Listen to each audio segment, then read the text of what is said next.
ఇండస్ట్రీలో ఈ మధ్య కలెక్షన్స్ టాపిక్ బాగా నడుస్తుంది. ముఖ్యంగా వచ్చిన దానికంటే పోస్టర్స్ పై ఎక్కువ వేసుకుంటున్నారు అనే చర్చ ఎక్కువగా నడుస్తుంది.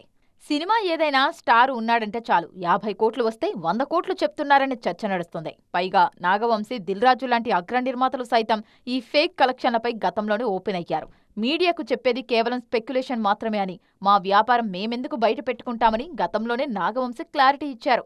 అలాగే దిల్ రాజు సైతం హీరోలను సాటిస్ఫై చేయడానికి కొన్ని ఒత్తిళ్ల కారణంగా మాకు తప్పదు, మేం ఫేక్ చేయాల్సిందే అని చెప్పారు. అలాగే కొందరు డిస్ట్రిబ్యూటర్లు కూడా ఈ విషయంపై సీరియస్ గానే రియాక్ట్ అయ్యారు.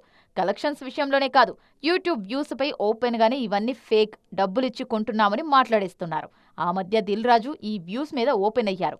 మరి అన్నీ ఫేక్ అంటూనే ట్రెండ్ ఎందుకు ఫాలో అవుతున్నారు? రాని కలెక్షన్స్ వచ్చాయని, లేని వ్యూస్ ఉన్నాయని చెప్పి నిర్మాతలెవరిని మోసం చేస్తున్నారు? 100 కోట్ల పోస్టర్లు వేస్తే రేపు ఐటీ వాళ్ళు వస్తే ఏం చెప్తారు? ఓవైపు థియేటర్స్కు జనమే రావట్లేదంటూ 100 కోట్లు వేస్తే నమ్మేదెలా? నిజంగా ఎంతమంది నిర్మాతలకు ప్రొడక్షన్ కంట్రోలుపై పట్టు ఉంది? ఆన్ లొకేషన్లో వేస్టేజ్ గురించి ఎందుకు పట్టించుకోరు?